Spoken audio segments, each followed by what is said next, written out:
ಪಾಕಿಸ್ತಾನ ಪ್ರೇಮಿಗಳು ಮುಸಲ್ಮಾನರೆಲ್ಲರೂ ಕೂಡ ಮೋದಿ ದ್ವೇಷಿಗಳು ಅನ್ನೋ ರೀತಿಯ ಒಂದು ಡೆಲಿಬರೇಟ್ ವಿಚಾರವನ್ನ ಸ್ಪ್ರೆಡ್ ಮಾಡೋ ಪ್ರಯತ್ನ ಆಗ್ತಿದೆಯಾ? ನಿಮ್ಮ ಅಬ್ಸರ್ವೇಷನ್ ಏನು? ಮೇಡಮ್, ಫಸ್ಟು ನಾನೊಂದು ಮಾತು ಹೇಳ್ತೀನಿ.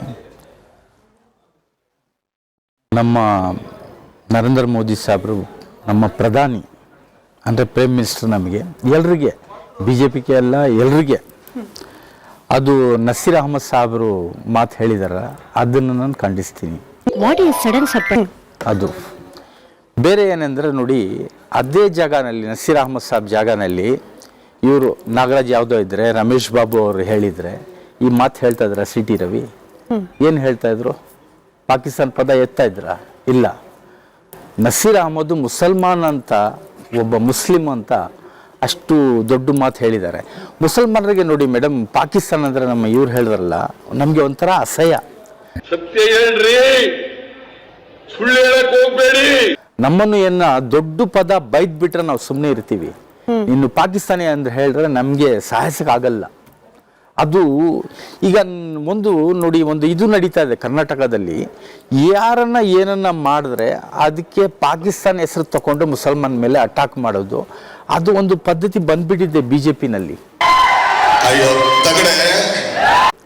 ಇದು ಯಾಕೆ ಹಿಂಗೆ ಮಾಡ್ತೀರಾ? ನಿಮ್ಮದು ನೋಡಿ, ಇದು ರಾಜಕೀಯ ಇದೆ. ಕಾಂಗ್ರೆಸ್ ಇದ್ದೀರಾ, JDS ಇದ್ದೀರಾ, BJP ಇದ್ದೀರಾ, ನೀವು ಹೊಡೆದಾಡ್ಕೊಳ್ಳಿ. ನಮ್ಮನ್ನು ಯಾಕೆ ಸೆಂಟ್ರ್ನಲ್ಲಿ ಹೇಳ್ಕೊಂಡು ಬಂದು ನೀವು ಪಾಕಿಸ್ತಾನಿ ಹಂಗೆ ಹಿಂಗೆ ಅಂತ ಬೈಯೋದು? ಅದು ಈಗ ಇವರು ಇದರಲ್ಲಿ ಹೇಳ್ತಾರೆ, ಅಸೆಂಬ್ಲಿನಲ್ಲಿ ಹೇಳ್ತಾರೆ ಪಾಕಿಸ್ತಾನ ಶಬ್ದ ಅಂತ. ಆಚೆ ಅದ್ರದ್ದು ಒಂದು ರಿಸಲ್ಟು, ಒಂದು ಕೆಟ್ಟ ರಿಸಲ್ಟ್ ಹೋಗುತ್ತೆ ಮುಸಲ್ಮಾನರ ಮೇಲೆ.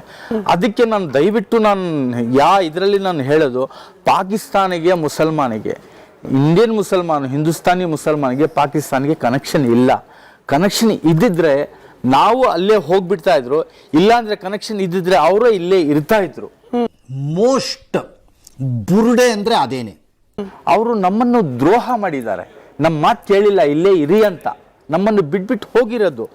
ಅದು ಏನಂದ್ರೆ ನೋಡಿ ಮೇಡಮ್, ಆ ಕಾಲದಲ್ಲಿ ನಾವು ಇವ್ರಿಗೆ ಜಿನ್ನಾಗೆ ಅವ್ರಿಗೆಲ್ಲ ಬೈಕಾಟ್ ಮಾಡಿರೋದು ಮುಸಲ್ಮಾನರು. ಆ ಹೆಸರು ತಗೊಂಡು ಏನನ್ನ ಇದೇ ಥರ ಮಾಡ್ತಾ ಇದ್ರೆ ನಾವು ಸುಮ್ಮನೆ ಇರಲ್ಲ. ನೋಡಿ, ಈಗ ಬರೇ ನಸೀರ್ ಅಹಮದ್ ಮೇಲೆ ಅಲ್ಲ, ಸಿ ಟಿ ರವರ ಪದ ಇದೆಯಲ್ಲ, ಅದನ್ನು ತುಂಬ ಕೆಟ್ಟ ಪದ. ಅದು ಇವರು ದೇಶದ್ರೋಹಿ ಅಂತ ಹೇಳಿದ್ದಾರೆ. ಇವ್ರು ಏನ್ ಮಾಡಿದಾರೆ, ನಮ್ಮ ದೇಶ ಶತ್ರುಗಳ ಹೆಸರು ತಗೊಂಡು ನಾಯಿ ಅಂತಾನೆ ಹೇಳಿದಾರಲ್ಲ, ಅದ್ರ ಮೇಲೆ ಆಕ್ಷನ್ ತಗೋಬೇಕು. ನಮ್ಮಂತವ್ರನ್ನು ಇವ್ರ ಮೇಲೆ ಕೇಸ್ ಫೈಲ್ ಮಾಡಬೇಕು. ನೋಡಿ, ಇದು ನೋಡಿ ಮೇಡಮ್, ಇವ್ರು ಹೇಳ್ತಾರೆ, ಇವರೊಂದು ಅವರಿಗೆ ತಮಾಷೆಯ ಒಂದು ಕಾಮಿಡಿ ತರ ಆಗ್ಬಿಟ್ಟಿದೆ ಸದನ. ಏನ್ ಬೇಕಂದ್ರೆ ಅವರು ತಗೊಂಡು ನಮ್ಮಂತ ಅವ್ರಿಗೆ, ಮುಸಲ್ಮಾನರಿಗೆ, ದಲಿತರಿಗೆ, ಮತ್ತೆ ಇನ್ನೋಸೆಂಟ್ ಪೀಪಲ್ ಇರ್ತಾರೆ, ಅವ್ರಿಗೆ ತುಂಬಾ ಕಷ್ಟ ಬರುತ್ತೆ. ಇವರು ಪದದಿಂದ ಬಾಯಿ ತೆಗೆದ ತಕ್ಷಣ ವಿಷ ಬರುತ್ತೆ, ಒಂದು ಸಮುದಾಯ ಮೇಲೆ ವಿಷ. ಈಗ ಏನಾಗಿದೆ ನೋಡಿ, BJP ಇದ್ರು, ಅವ್ರ ಜೊತೆನಲ್ಲಿ ಈಗ ಇನ್ನೊಂದು ಸೇರ್ಕೊಂಡು ಬಿಟ್ಟಿದ್ದಾರೆ, ಮೈತ್ರಿ ಮಾಡ್ಕೊಂಡು. ನಾನು ರಾಜಕೀಯ ಮಾತಲ್ಲ, JDSನವರು ಅಟ್ಯಾಕ್ ಮಾಡೋದು ಮುಸಲ್ಮಾನರಿಗೆ, BJPನವರು ಮಾಡೋದು, ಇನ್ನೂ ಎಷ್ಟು ಪಾರ್ಟಿಗಳು ಬರುತ್ತೆ ಗೊತ್ತಿಲ್ಲ. ಅವ್ BJP ಹತ್ರ ಬನ್ನಿ ಹತ್ರ ಹೆಂಗ್ ಬರೋದು? ನಾವು ಮಾತಿದ್ರೆ ಪಾಕಿಸ್ತಾನ ಅಂತಾರಲ್ಲ, ಅವನಿಗೆ ಮೊದಲು ಬಾಯಿ ಬಂದ್ ಮಾಡತ್ತೇಳ್ರಿ, ನಾಯೇನು ಅಂಜು ಮಗ ಅಲತ್ತ ಶಂಕರ್ ಕೈಯಾಗ ಹೇಳ್ತೀವಿ ಅಂತ ಹೇಳಿದ್ರೆ, ಪಾಕಿಸ್ತಾನದಲ್ಲಿ ಕೂತ್ಕೊಂಡು ಮೋದಿಯವರು ಸೋಲ್ಸೋದಕ್ಕೆ ನಮಗೆ ಬೆಂಬಲ ಕೊಡಿ ಅಂತ ಹೇಳಿದ್ರಲ್ಲ, ಅದಕ್ಕೆ ಪಾಕಿಸ್ತಾನ ನಾಲ್ಗೆ ಅಂತ ಹೇಳ್ತೀವಿ.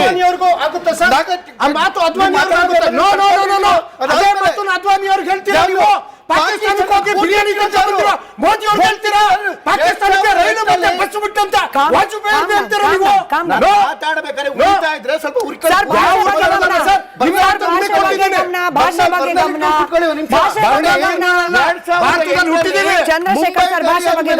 ಮತ್ತೆ ಹೋಗಿ 6 ತಿಂಗಳಿಗೆ ಅತ್ಯಂತ ಆಪ್ತ ರಾಷ್ಟ್ರ ಅಂತ ಹೇಳಿ ಇವ್ರಿಗೆ ಮನ್ನಣೆ ಕೊಡ್ತಾರೆ ಪಾಕಿಸ್ತಾನಕ್ಕೆ. 2008 ಮುಂಬೈದಲ್ಲಿ ಆದ್ಮೇಲೆ ನಾವೇನ್ ಮಾಡಿದ್ವಿ? ಬಂದು ಮುಟ್ಟಿದ್ದಕ್ಕೆ ಒಳಗಡೆಗೆ ನುಗ್ಗೊಡಿದ್ವಿ. ಇನ್ನು 50 ವರ್ಷ ಬೇಕು ಸುಧಾರಿಸ್ಕೊಳ್ಳೋದಕ್ಕೆ.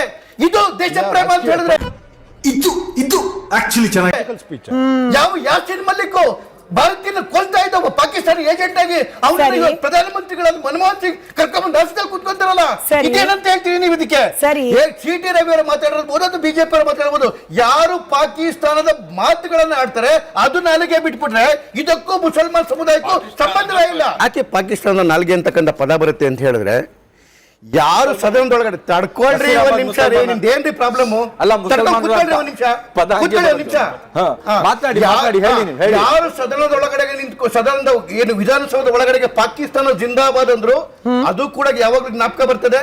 ಯಾರು ಪಾಕಿಸ್ತಾನದ ಮೇಲೆ ಅಟ್ಯಾಕ್ ಮಾಡಿದಾಗ ಸೈನ್ಯವನ್ನ ಪ್ರಶ್ನೆ ಮಾಡಿದ್ರಲ್ಲ, ಆ ಹಿನ್ನೆಲೆ ಕೂಡ ಜ್ಞಾಪಕ ಬರ್ತದೆ. ಯಾರು ಆಪರೇಷನ್ ಪಾಕಿಸ್ತಾನದಲ್ಲಿ ನುಗ್ಗಿ ಹೊಡೆದಿದ್ದು ನಮ್ಮ ಊರಿಗೆ ಆತಂಕವಾದಿಗ ಬೆಹನ್ ಅಂತ ಯಾರು ಹೇಳಿದ್ದು? ಯಾರು ಹೇಳಿದ್ದು? JDS ನವರಾ? BJP ನವರಾ ಹೇಳಿದ್ದು? ನೀವು ಕರೆದ ಮೇಲೆ ಅದರ ಪ್ರತಿಫಲನವನ್ನ ಕೂಡ ಅನುಭವಿಸ್ಲಿಕ್ಕೆ ರೆಡಿ ಇರಬೇಕು ಚಂದ್ರಶೇಖರ್ ಸರ್.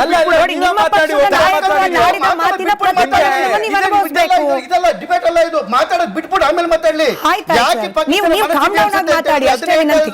ಯಾರು ನಮ್ಮ ಸೈನ್ಯವನ್ನ ಪ್ರಶ್ನೆ ಮಾಡ್ತಾರಲ್ಲ, ಆ ಮನಸ್ಥಿತಿಗೆ ಅನ್ಸುತ್ತೆ. ಯಾರು ರಫೇಲ್ಗೆ ನಿಂಬೆಹಣ್ಣು ಮೆಣಸಿನಕಾಯಿ ಕಟ್ಬಿಟ್ಟು ಆಡ್ಕೊಂತಾರಲ್ಲ, ಆ ಮನಸ್ಥಿತಿಗೆ ಪಾಕಿಸ್ತಾನಿ ಅಂತ ಅನ್ಸುತ್ತೆ. ಯಾರು ಆಪರೇಷನ್ ಸಿಂಧೂರಕ್ಕೆ ಹೋದಾಗ 4-5 ಮರಗಳು ಉಳಿದು ಅಂತ ಹೇಳಿದ್ರಲ್ಲ, ಆ ಮನಸ್ಥಿತಿಗೆ ಪಾಕಿಸ್ತಾನ ಅನ್ಸುತ್ತೆ. ಯಾರು ಆಪರೇಷನ್ ಸಿಂಧೂರ ಚುಟ್ಪುಟ್ಟು ಯುದ್ಧ ಅಂತ ಹೇಳಿದ್ರಲ್ಲ, ಆ ಮನಸ್ಥಿತಿಗೆ ದೇಶದ್ರೋಹ ಅನ್ಸುತ್ತೆ, ಪಾಕಿಸ್ತಾನ ನಾಲಿಗೆ ಅನ್ಸುತ್ತೆ. ಯಾವ ಮಣಿಶಂಕರಯ್ಯರು ಪಾಕಿಸ್ತಾನಕ್ಕೆ ಹೋಗ್ಬಿಟ್ಟು ಮೋದಿಯನ್ನು ಸೋಲಿಸೋದಕ್ಕೆ ನಿಮ್ಮ ಬೆಂಬಲ ಬೇಕು ಅಂತ ಹೇಳಿದ್ರಲ್ಲ, ಆ ಮನಸ್ಥಿತಿಗೆ ಪಾಕಿಸ್ತಾನ ನಾಲಿಗೆ ಅನ್ಸುತ್ತೆ. ಬೈ ಎಲ್ಲದಕ್ಕೂ ಒಂದು ಉತ್ತರ ಹುಡ್ತೀನಿ. ಲಕ್ಷ್ಮಿ ಚೆನ್ನಾಗಿದ್ಯಾ? ಇಷ್ಟು ಉದಾಹರಣೆ ಕೇಳಿಸ್ಕೊಂಡೆ ಸರ್. ನಸೀರ್ ಅಹಮದ್ ಅವರು ಅಂತದ್ದೇನು ಮಾಡಿದ್ರು?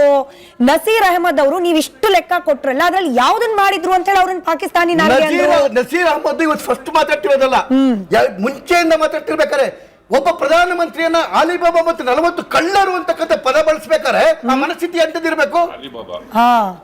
ಯಾವ ಅಲಿಬಾಬಾ ಮತ್ತು 40 ಕಳ್ಳರು ಅಂತ ಹೇಳ್ಬೇಕು? ಯಾವ ಮನಸ್ಥಿತಿ ಅದು? ದೇಶ ಪ್ರೇಮದ ಮನಸ್ಥಿತಿನ? ಇದೇ ಆ ಮನಸ್ಥಿತಿ, ಆ ಹಿನ್ನೆಲೆ ಇರ್ತಕ್ಕಂಥ ಪಕ್ಷದಿಂದ ಬಂದಿರ್ತಕ್ಕಂಥ ಮನಸ್ಥಿತಿ ಇದೆಯಲ್ಲ, ಅದೇ ಆ ಮನಸ್ಥಿತಿ. ಪಾಕಿಸ್ತಾನ ಜಿಂದಾಬಾದ್ ಅರ್ಥ ಮಾಡ್ಕೊಳ್ಳಿ ಮಾತುಗಳನ್ನ. ತಿಮ್ಮಾಪುರಿ ತೂಗುಗತಿಯಿಂದ ತಪ್ಪಿಸ್ಕೊಳ್ಳೋಕೆ ಇಂಥದ್ದೊಂದು ಕಿತಾಪತಿ, ಇಂಥದ್ದೊಂದು ಅನಗತ್ಯ ಚರ್ಚೆ, ಇಂಥದ್ದೊಂದು ಅನಗತ್ಯ ಗದ್ದಲಕ್ಕೆ ಕಾಂಗ್ರೆಸ್ ಏನೇ ಬೇಕು ಅಂತ ಹೇಳಿ ವೇದಿಕೆ ನಿರ್ಮಾಣ ಮಾಡಿಕೊಡ್ತು. ಮೇಡಮ್, ಹಿಂದಿನ ಕೆಲವೊಂದು ಘಟನಾವಳಿಗಳಾದಾಗ, ಉದಾಹರಣೆ ಮೂಡ ವಿಚಾರ ಆದಾಗ ಸೆಷನ್ಲಿ ಡಿಸ್ಕಷನ್ ಆಗಿದೆ, ವಾಲ್ಮೀಕಿ ವಿಚಾರ ಆದಾಗ ಸೆಷನ್ಲಿ ಡಿಸ್ಕಷನ್ ಆಗಿದೆ.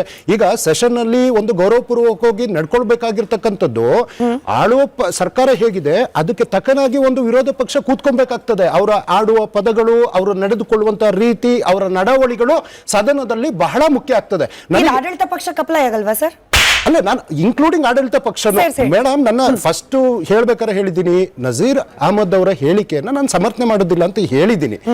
ಹಾಗೇನೆ ನಾನು ಯಾವ ರೀತಿ ಹೇಳ್ತೀನಿ ಅಂದ್ರೆ, ಅದೇ ತರ ಆ ಪದಗಳು CT ರವಿ ಅವರು ಇನ್ನೂ ಒಂದು ವಿಷಾದ ಕೇಳ್ದಾನೆ ಹೊರಗಡೆ ಬಂದು ಆಡಿರ್ತಕ್ಕಂಥ ಮಾತುಗಳನ್ನು ನೀವು ಕೇಳಿದ್ರಲ್ಲ. ಮನುಷ್ಯ ಜೀವಿಯಾಗಿ ಯಾವಾಗ್ಲೂ ಪ್ರಾಣಿಗಳ ಬಗ್ಗೆ ಮನುಷ್ಯನಿಗೆ ಯಾಕಷ್ಟು ಆಸೆ ಅಂತ ನನಗೆ ಗೊತ್ತಿಲ್ಲ.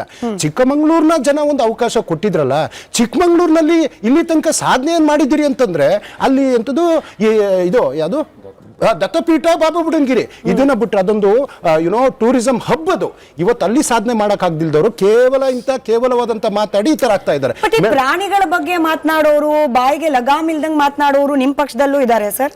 ಪ್ರಾಣಿಗಳ ಬಗ್ಗೆನೇ ಮಾತನಾಡೋ ಒಬ್ರು ಶಾಸಕರು ಇದ್ದಾರೆ. ನೀವೇನ್ ಮಾಡಿದ್ದೀರಿ ಕ್ರಮ ಅನ್ನೋದನ್ನು ನಾವು ಪ್ರಶ್ನೆ ಕೇಳಬೇಕಾಗುತ್ತೆ.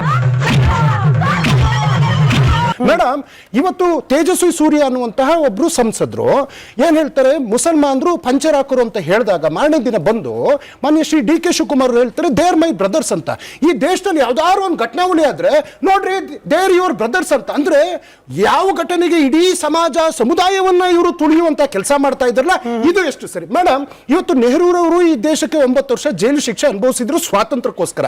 ಆ ಮನೆಯ ಹೆಣ್ಣು ಮಗಳು ಸೋನಿಯಾ ಗಾಂಧಿ ದೇಶಕ್ಕೋಸ್ಕರ ಪ್ರಾಣ ತ್ಯಾಗ ಮಾಡಿರ್ತಕ್ಕಂಥ ಇಂದಿರಾ ಗಾಂಧಿಯವರ ಸೊಸೆ, ದೇಶಕ್ಕೋಸ್ಕರ ಪ್ರಾಣ ತ್ಯಾಗ ಮಾಡಿರೋ ರಾಜೀವ್ ಗಾಂಧಿಯವರ ಮಡದಿಗೆ ಬಾರ್ಗರ್ಲ್ ಅನ್ನೋ ಪದ ಹೇಳಿದ್ರು ಮೇಡಮ್. ಇದೇ ಮೋದಿ ಅವರು ಜೆರ್ಸಿಯಸ್ ಅನ್ನುವಂತ ಪದ ಹೇಳಿದ್ರು ಮೇಡಮ್. ಜೆರ್ಸಿಯಸ್ ಅನ್ನುವಂತ ಪದ ಹೇಳಿದ್ರು ಮೇಡಮ್. ಕೇರಳದಲ್ಲಿ ವಿಧವೆ ಅನ್ನುವಂತ ಪದ ಹೇಳಿದ್ದಾರೆ madam. On record on record ಇದಾ ಬರ್ನಲ್ಲ, ಇದಾ ಬರ್ನಲ್ಲ ಭಾಷೆ ಬಗ್ಗೆ ಇಬ್ಬರಿಗೂ ಗಮನ ಈ ಸತ್ಯವನ್ನ ಬಿಟ್ಟು ಬೇರೆ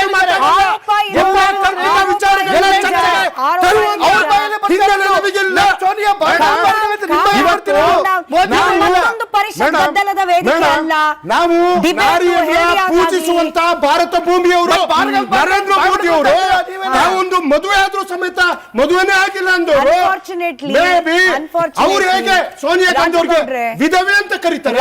ಹೆಣ್ಣು ಅಂದ್ರೆ ಕೇವಲ ಅಂತ ಅನ್ಕೊಂಡಿದ್ದಾರಾ? ಹೆಣ್ಣು ಅಂದ್ರೆ ಕೇವಲ ಅಂತ ಅನ್ಕೊಂಡಿದ್ದಾರಾ? ಎಂತೆಂತವ್ರಿಗೋ ಸಾವು ಬರುತ್ತೆ, ನಿನಗ್ ಬರಲ್ವಲ್ಲೋ.